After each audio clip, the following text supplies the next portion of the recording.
मोहब्बत जे मरीज़न खे आसरो आहे अजीब है कराची हबीब पाण पसाय जितन खे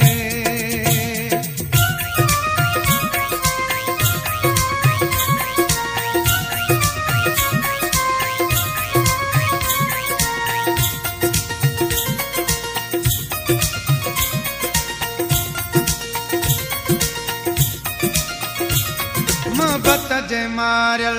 मरीज़न खे ॾिसजांइ मोहब्बत जे मारियल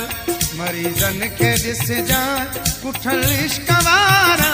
शहीदन खे ॾिसजांइ मोहब्बत जे मारियल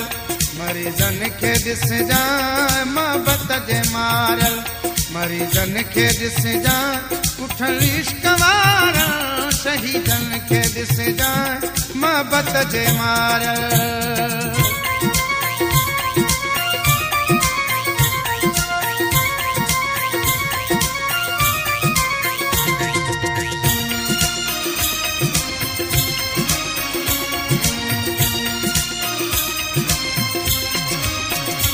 पसाइजी उन्हनि खे वो दीदार पंहिंजो जनी सां कयो थी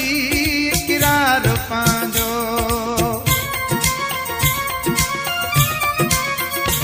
पसाइजी उन्हनि खे वो दीदार पंहिंजो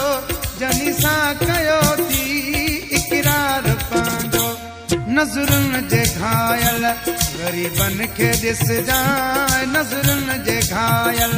ग़रीबन खे ॾिसजांइ पुठल इश्क वारा शहीदन खे ॾिसजांइ मोहब्बत जे मारियल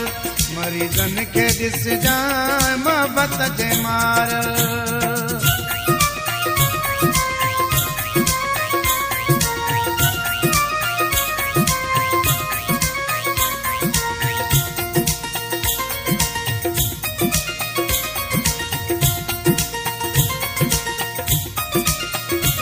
मरण खां अॻे वो जेकी मरी विया जलियो जिगर तन जो झोराणे झुरी विया मरण खां अॻे वो जेकी मरी विया जलियो जिगर तन जो झोराणे झुरी विया अञा ई उन्हनि जी उम्मीदन खे ॾिसजांइ अञा ई उन्हनि जी उम्मीदन खे ॾिसजांइ पुठल इश्क वारा शहीदन खे ॾिसजांइ मोहब्बत जे मारियल मरीज़न खे ॾिसजांइ मोहब्बत जे मारियल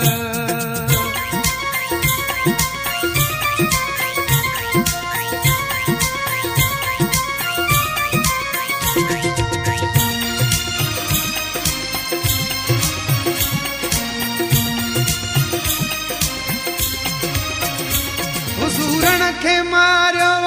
तुंहिंजी जुदाई कर याद पंहिंजी वादे वफ़ाई